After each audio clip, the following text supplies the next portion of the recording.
Hoje a gente vai falar do primeiro estágio da iniciação, o pacto sem conhecimento. A gente começa a descer, como falamos na semana passada, em direção à floresta subterrânea, lembrando do pacto que o moleiro fez com o diabo na história Donzela Sem Mães, que ele trocou a filha sem saber o que estava de fato sendo trocado, ou seja, por engano.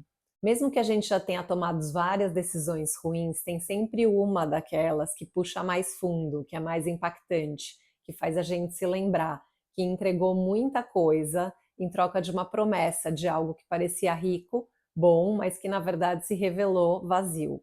Você pode ter tomado essa decisão num momento que você estava meio embriagada, não de bebida, mas de qualquer outra coisa que tenha te deixado meio fora de si, como se fosse um momento sonâmbula.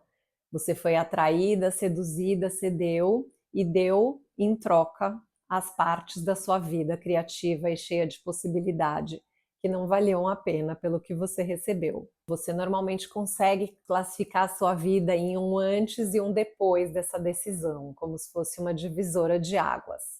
A autora Clarissa Pinkola Estés diz que, por ser esse divisor de águas, é também uma grande oportunidade de restauração da sua natureza instintiva. Isso quer dizer que, mesmo que o pacto seja ruim, é com ele que a nossa história muda. Isso é muito poderoso, porque a gente sempre quer se arrepender daquilo, né? Mas aquilo é o que fez a gente estar num lugar diferente. E foi assim que a história da donzela sem mãos começou. O pai cometeu uma traição grave, porém involuntária, do feminino jovem, da inocente. Muitos contos que vimos aqui têm essa figura paterna que coloca a filha em perigo. O pai, ele simboliza a função da psique que deveria nos orientar nesse mundo objetivo, e o impacto da decisão dele é grande.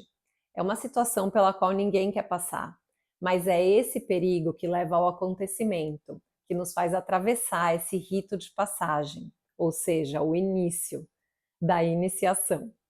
A donzela poderia ter ficado a vida toda varrendo o quintal, dela e de outras pessoas, sempre varrendo. O que você tem feito, que é só repetição da mesma coisa, que não é uma escolha sua, mas dos outros? Para a gente crescer, se desenvolver, né, que a gente dê um passo nessa nossa função criativa, para encontrar a nossa mulher selvagem, a gente precisa reconhecer esse pacto infeliz. Logo no início do conto aparecem os símbolos do moinho e da moagem. Como os dois, a nossa psique é uma trituradora de ideias. Ela recebe a matéria-prima sob forma de ideias, sentimentos, pensamentos e percepções e entrega alimento. Esse alimento pode ser bom ou gorduroso, ruim. A pergunta central aqui é: do que estou me alimentando? Tem outra coisa importante antes de chegar nessa pergunta central. Será que o seu moinho está funcionando? Ou será que ele está parado, coberto de poeira, guardando grãos esquecidos dentro de si? Onde está a chave que faz girar esse moinho novamente? Algumas mulheres desistem da sua arte em troca de um casamento por interesse, seja qual for o interesse.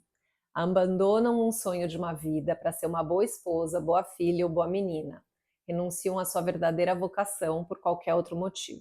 Quantas vezes você já silenciou sua voz, sua vontade de ser inteira? Quando deixamos de ouvir os nossos instintos, vem aquele estado de sonambulismo, quando a gente fica bem vulnerável para o predador, o diabo simbólico, que pode ser até nós mesmas, não sempre um homem, tá? Esse predador, ele é atraído pela nossa própria luz, um brilho inconsciente de uma alma que ainda não sabe o seu valor. Talvez você tenha renunciado a flores e frutos que um dia foram seus. Mesmo assim, não há vergonha nem culpa nisso. Sem dúvida você sofreu, mas ainda existe a esperança. Quando a esposa alerta o moleiro, é sinal de que a dor veio ao consciente. Nós entregamos a nossa filha por engano. E quando a dor se torna consciente, ela se transforma em força, sabedoria, renascimento. Tempos melhores virão. O que foi dado pode ser resgatado.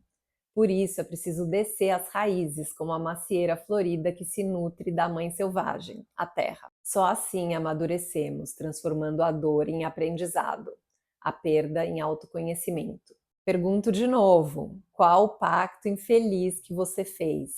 O pacto infeliz, ele vira uma oportunidade se a gente reconhece ele. E assim a gente pode ir para o segundo estágio. na semana que vem.